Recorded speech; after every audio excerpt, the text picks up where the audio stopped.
Echoes call from hollow halls, a voice that creeps and softly crawls. Time stands still, the air is... They say that a photo is worth 1,000 words. But sometimes, some photos paint the most chilling realities. From helping investigators locate criminals to revealing the most horrific scenes of an accident or attack, these are the most disturbing photos with disturbing backstories. On August 9, 2018, a Reddit user uploaded a photo of a small black object collected on a crime scene. It was a chunk broken off a hit-and-run vehicle.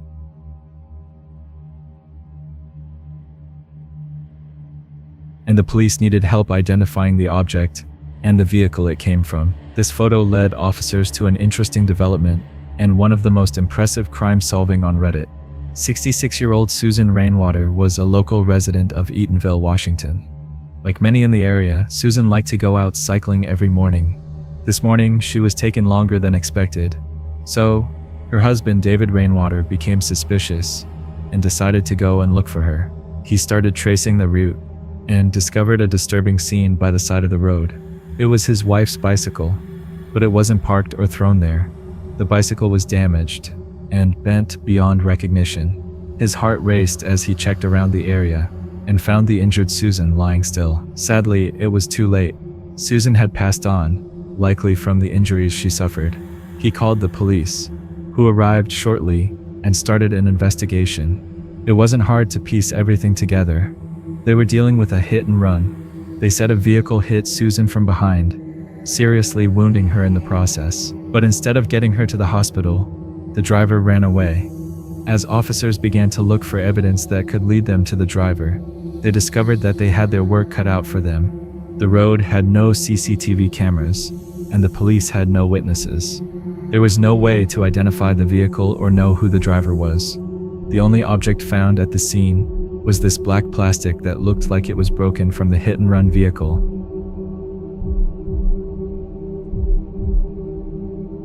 After observing the object several times, investigators couldn't determine what it was or where it came from. But one of the troopers had one last idea. He picked up the object, took a photo, and posted it on Twitter, asking for help. The post went viral, and someone posted the image on the "What is this thing" subreddit. As it started to garner some attention, people dropped several guesses and theories, but multiple users noted that it belonged to a car's headlight area, due to the bezel that allowed screw adjustment. Still, it was impossible to say what car the plastic came from. With several car manufacturers, thousands of models, and the huge spare parts industry, getting the specific car would be like finding a pin in a haystack. But the Reddit post would get to someone. A Reddit user, Jeff's Nuts, came across the post and discovered it was their area of expertise. He posted a comment that the car part belonged to a 1988 Chevy Silverado. He even included a link to the auto parts website. People were awed by his research, but he quickly explained how he knew the right vehicle.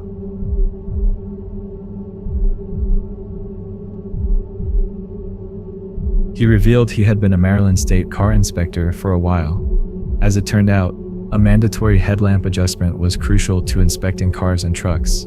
He said he'd done loads of headlamp adjustment inspections and could tell where the plastic came from. And just in case you were wondering, it was the vehicle the investigators were looking for. They started searching and found the driver who struck Susan 5 days later. He was Jeremy Thomas Simon, a 37-year-old man from Roy, Washington. He said he fell asleep and thought he had hit a deer or a mailbox. Then he said he wasn't asleep, but refused to help because he didn't want to see a body. Officers think he may have been under the influence because they found a bag of drugs with him when he was arrested. He was charged with vehicular homicide and unlawful possession of a controlled substance. He got a sentence of 4.5 years. Before we go any further, I just want to ask you for a small favor. If you're enjoying the video so far, please give it a like. And if you haven't subscribed yet, now's the perfect time. We recently hit 100,000 subscribers, and that's all thanks to you. Our 100K special surprise was revealed, and we had many positive responses from you. Our next goal is to hit 200K before the year ends. It feels impossible, but hey, it's free to dream, right? Also, there's a hidden word somewhere in this video for you. Let's see if you can find it. Now, back to the video. In 1975, police published this image in newspapers. He was a person of interest, and the authorities knew they had to find him fast before his next heinous crime. A call came in to identify the man, but no one paid attention to it. This is the case of a disturbing killer who terrified the San Francisco area in the 70s.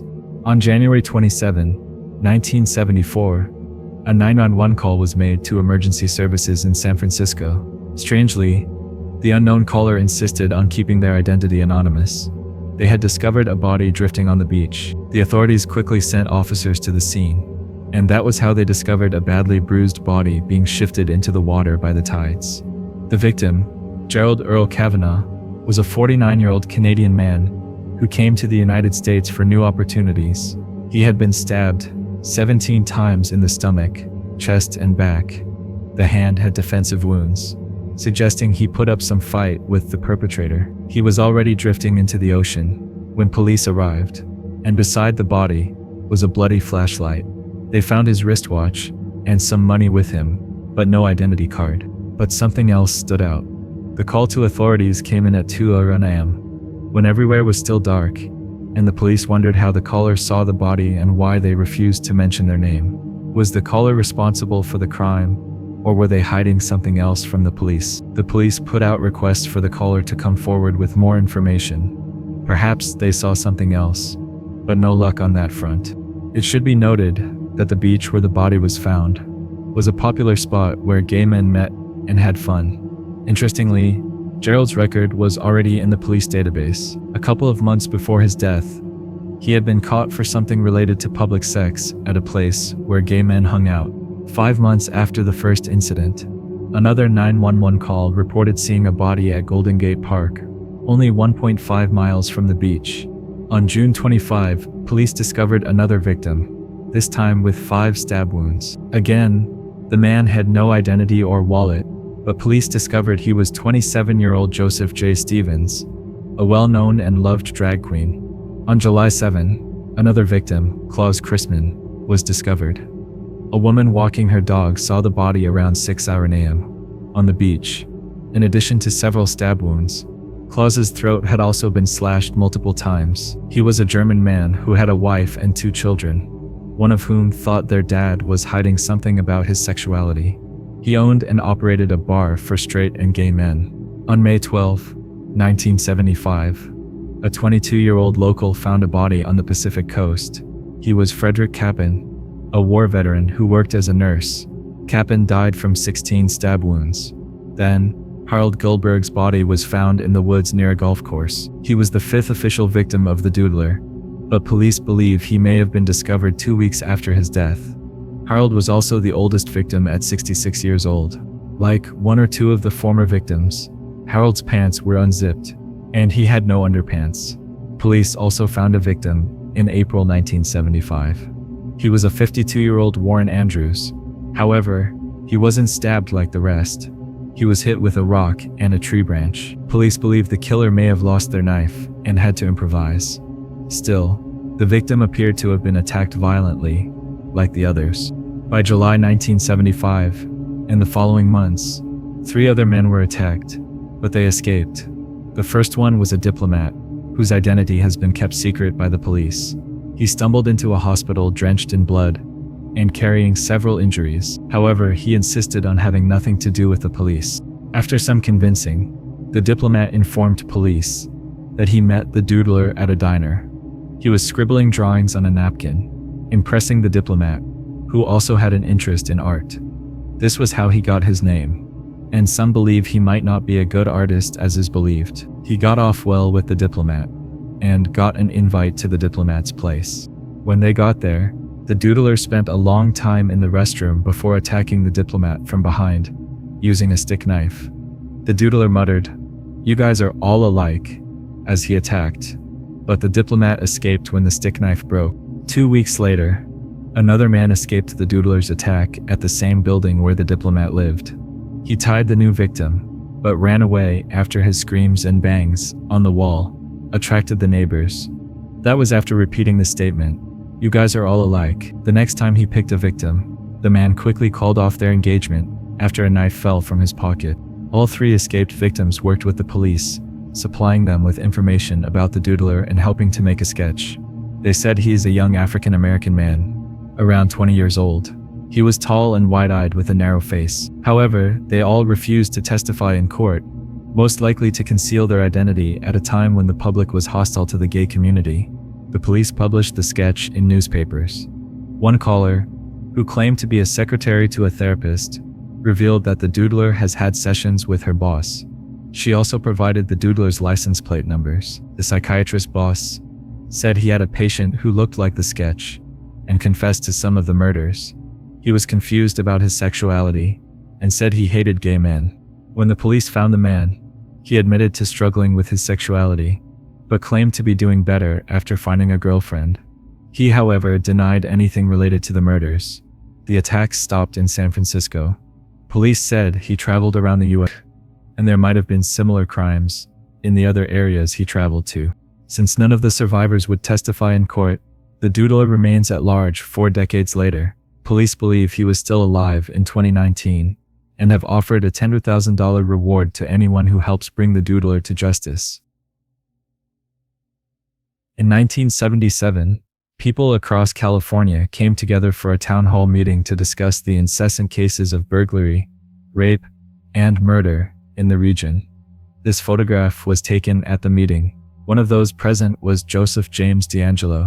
Born on November 8, 1945 in New York, Joseph was the son of Kathleen K. Louise DeGroat and Joseph James DeAngelo Sr. He had 2 younger siblings, Constance Connie and John, as well as an older sister named Rebecca. Joseph's growing up was full of ups and downs. His sister Rebecca mentioned that Joseph was a victim of their father's abuse. Another member of his family said he witnessed the abuse of Connie when they were stationed in Germany. It is also believed that he may have had a hard time in school, especially during his 6th grade year. He once dropped a paper where he said he hated his 6th grade year. Mad is the word that reminds me of the 6th grade. I hated that year, he wrote on the paper that looked like a journal.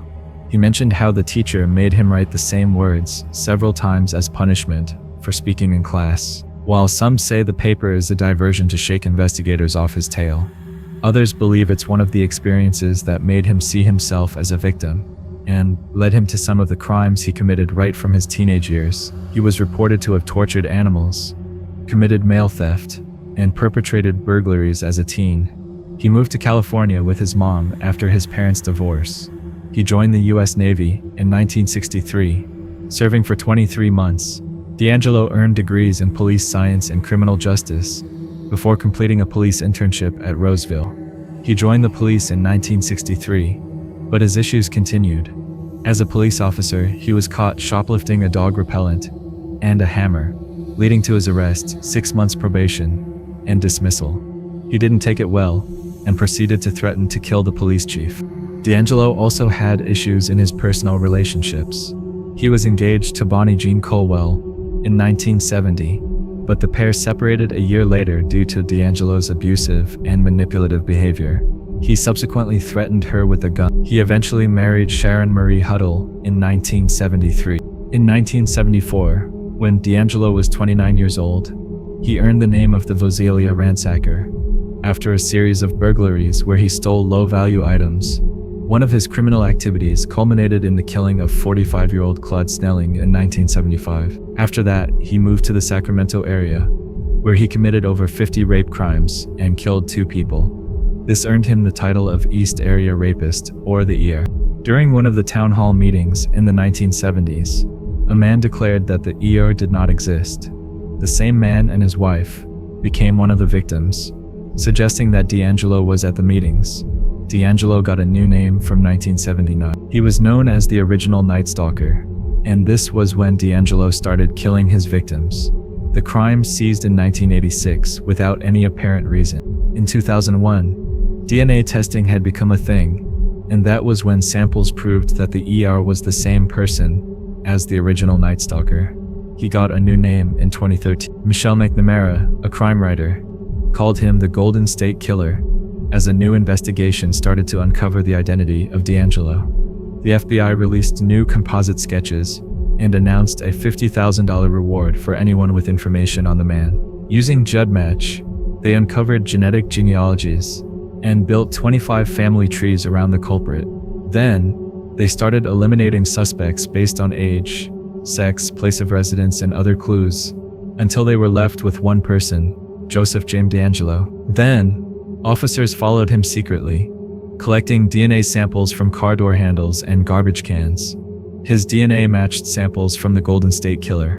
On April 24, 2018, officers from Sacramento County arrested D'Angelo in his home at the age of 72. He was charged with 26 counts of murder and kidnapping. After his arrest, he referred to an inner personality named Jerry that made him do it. I didn't have the strength to push him out. He made me. He went with me. It was like in my head. I mean, he's a part of me. I didn't want to do those things. I pushed Jerry out and had a happy life. I did all those things. I destroyed all their lives. So now I've got to pay the price. On August 21, 2020, he received multiple life sentences without the possibility of parole. He said, "I've listened to all your statements, each one of them, and I'm truly sorry to everyone I've hurt." This photo was one of many taken by Chris Kremers and Lisanne Froon on holiday in Panama. It shows two friends enjoying themselves, but as officers swiped to reveal the other photos, they learned about the horror the girls may have been through. Chris and Lisanne were two Dutch women whose fates turned tragic in Panama. Chris was a 21-year-old woman who studied cultural and social education, while 22-year-old Lisanne was an aspiring volleyball player with a degree in applied sciences. The pair became close friends after moving to the same apartment in Utrecht in September 2013. They grew up in the area and worked together at a cafe. They did many things together. It was no surprise that they decided to visit Panama for vacation. They chose Panama because they had an interest in Spanish and figured it would be a good idea to volunteer at a local school. However, enjoying themselves was at the center of the plans. They started saving for the trip and achieved the target by March 2014. On the 15th of March, they packed their bags, said their goodbyes to relatives and friends, and proceeded to the airport. Their flight to Costa Rica was without issues. From there, they traveled to Bocas del Toro in Panama, and the fun began. Chris and Lisanne enjoyed themselves on the beach. They tried different local dishes, and the decision to visit Panama was starting to appear like the right one. The two friends had also started learning Spanish, and they were on track to accomplish all the goals they set for themselves before leaving home. Things became even better when they found two Dutch men with whom they hung out and shared meals. After 2 weeks of fun, they moved to Bocate, where they were supposed to teach in a local school. The school accepted them, and they found accommodation with a local family. However, they still had a week before the teaching gig began. So, they decided to go for a few more adventures in the region. On April 1, 2014, they settled for a local trail called La Pianista. They were to hike the trail and return sometime in the late afternoon or evening. Chris and Lisanne arrived at the start of the trail around 11:00 a.m. with their mobile phones, digital cameras, passports, money, and water bottles. They embarked on the hike and arrived at the summit in under 2 hours. It was much easier and faster than they anticipated. At the summit, they discovered they could continue hiking an unguided path and thought they still had time to do so. On April 3, the third day after Chris and Lisanne went on the trip, the family they stayed with reported them missing to the authorities. Soon, the search parties were out. Police questioned everyone around. Locals searched the forest, and helicopters hovered above. News reached the Netherlands, and more resources were deployed to assist the search. Still, the women weren't found. 10 weeks after they went missing, a woman working at the Alto Romero rice paddies came across a backpack belonging to Lisanne. While the location was some distance from the jungle, the bag and its contents did not appear to have traveled far. The devices in the bag still worked, and the other items were not wet. This was a sign that it may have been discarded nearby. Analysis of the bag and its contents revealed various DNAs and fingerprints that will lead nowhere. So, they checked Lisanne's camera, which was inside the backpack. It had 33 images of their hike and one other image that appeared to be deleted. The first few pictures showed Chris and Lisanne at the start of the journey. The following photos showed Chris walking in front as Lisanne captured her several times. Then, investigators came across other pictures taken around 6:40 p.m. They had reached the summit by now and were heading down a path. This time, Chris was the one taking the picture, as Lisanne could be seen in the photos. The day's image stopped at number 508, and the 509th image had been deleted and was irretrievable. Dutch tech specialists say this must have been because someone used a computer for the deletion. The remaining images were taken some days later. After analyzing their phones, investigators found out that Chris and Lisanne attempted to make several calls to emergency services without success due to the lack of reception. One call connected on April 3rd, but the reception was so bad that it disconnected after a second. Lisanne's phone ran out of battery on April 5, while Chris's phone stopped calling the next day. The phone remained locked since then, with various unsuccessful attempts to unlock the device. The phone came back on April 11, before going back off for the last time just before noon. Police found something else. Between 1:00 and 4:00 a.m. on April 8, the pair took 90 photos in the rain without lighting. Some people believe they used the camera's flash to call for help. One of the photos showed Chris's hair with something that looked like a wound and blood. It was taken from a position that suggested someone else had taken it. We already know her phone remained unlocked all through this time, suggesting that she was either unconscious or dead. However, the hair looked dry and clean. On June 19, a local tribe discovered Chris's shorts some hours from where the backpack was seen. Then, they found something else. It was Lisanne's left foot, in her boot, with the lace still tied. More bones and flesh belonging to both women were discovered in the surrounding area. Analysis revealed that Lisanne's bones and flesh were still in the early stages of decomposition, compared to Chris's, which was more decomposed and bleached. These discoveries suggest that both women passed on at different times and under different circumstances. Sadly, two families have lost loved ones, and they're left with only photos that bring up more questions and no answers. In 2017, two teens uploaded some photos to Snapchat. Unknown to them, they would be helping police to locate a man who ended up committing the most upsetting crimes. 13-year-old Abigail Abby Williams and 14-year-old Liberty Libby German were two best friends who lived in Delphi, Indiana. The two were very close and usually shared things, including sleepovers with relatives. On February 13, 2017, the friends had a sleepover at Becky Patty, Libby's grandmother's home.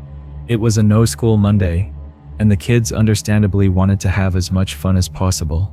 So, they had an idea to walk around the nearby trails and go see the town. After getting permission from older people, Kelsey, Libby's older sister, took them to their starting position around 1:30 p.m. Libby and Abby would wander around for 1 hour and 30 minutes before being picked up by Libby's father. As the fun afternoon went on, they walked around the woods and took various Snapchat photos that would eventually be associated with disturbing events. Some minutes after 2:00 p.m., Libby captured a video and audio of a man walking behind them.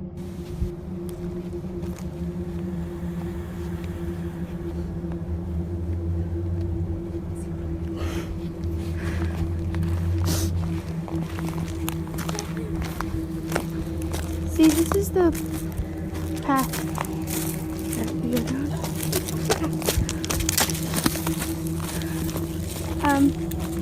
There's no path going there, so we have to go down here.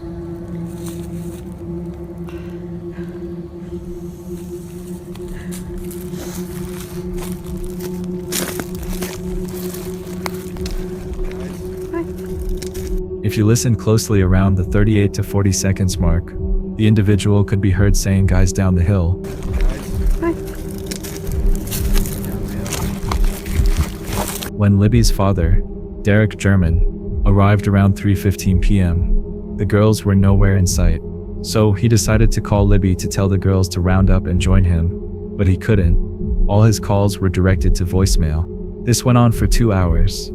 He checked everywhere and asked around without any success. So, they filed missing persons reports by 5:20 p.m. The news spread fast, and TV stations reported what had happened. Family members converged, and volunteers joined them to search for the girls. By afternoon the following day, The worst fear of both families was confirmed. Their bodies were discovered deep inside the woods, with large wounds on their necks. There was no sign of a struggle or drag marks. Some sticks were placed on the bodies, and Libby's blood was used to write an F on a nearby tree.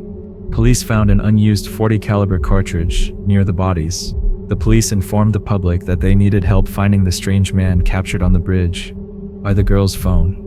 They also released the creepy audio in case anyone had valuable information. Investigators received several thousand tips and multiple sketches were created, but they weren't enough to locate the perpetrator. One of the reasons for this was that the sketches looked different. It was as if each person was describing different individuals. However, when police searched through Libby's phone, they found out that 29-year-old Keegan Kline had been using a fake online persona to communicate with Libby. More investigation revealed that he had been soliciting underage girls online. He was convicted of crimes related to CP and got 43 years in jail, but he wasn't implicated in the deaths of Abby and Libby. In February 2017, a man named Richard Allen called the police and revealed that he was at the same tracks with the girls on the day they went missing. However, police records mislabeled him and he couldn't be investigated further. By September 2022, investigations finally got more information about the man and brought him in for questioning. The 50-year-old pharmacist lived a few minutes from where the bodies were discovered. He was arrested and charged with 2 counts of murder. Richard and the girls have come in contact a couple of times before, but they appear not to know one another. While searching his house, he allegedly told an investigator that it is over. Richard Allen subsequently confessed to killing Libby and Abby. He mentioned it to several people, including investigators, his wife, family members, prison guards, and psychologists. He repeatedly told everyone that he committed the crime. He said he planned to assault the girls sexually, but changed his mind when a van passed by. Richard mentioned that he jammed his firearm and used a box cutter for the heinous crime. Police found some clothes at his house that looked like the ones worn by the man captured by Libby. An investigator said the found cartridge matched Richard's gun. Some surveillance footage captured his car near the area, and some witnesses testified that he was at the bridge with the girls. However, some witnesses would go on to offer statements that pointed away from Richard Allen. Some people described a man who was taller and younger in their early 20s. Other witnesses said they saw a car that wasn't Richard's. His DNA wasn't found on the crime scene, and the girls' DNAs weren't found on Richard's clothing, car, or home. The judge in charge of the case barred broadcasters from the courtroom. She also stopped the defense team from mentioning or referring to any third party or investigation findings on any of the other suspects. The judge also ordered Richard to be moved far away. He was put in solitary confinement, and the prison conditions were said to be inhumane. The doctors and psychologists said Richard appeared to be losing his mind after some time in confinement. He confessed to killing Abby and Libby around this time, and added some other confessions that investigators found strange. For instance, he said he assaulted his sister and daughter. Then, he confessed to killing his wife, who was still alive. Richard also mentioned that he murdered a granddaughter that didn't exist. Finally, he said he shot Libby and Abby even though they didn't have any gunshot wounds.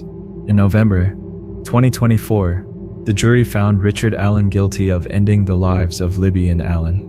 He was sentenced to 130 years in prison, 65 years for each of the girls.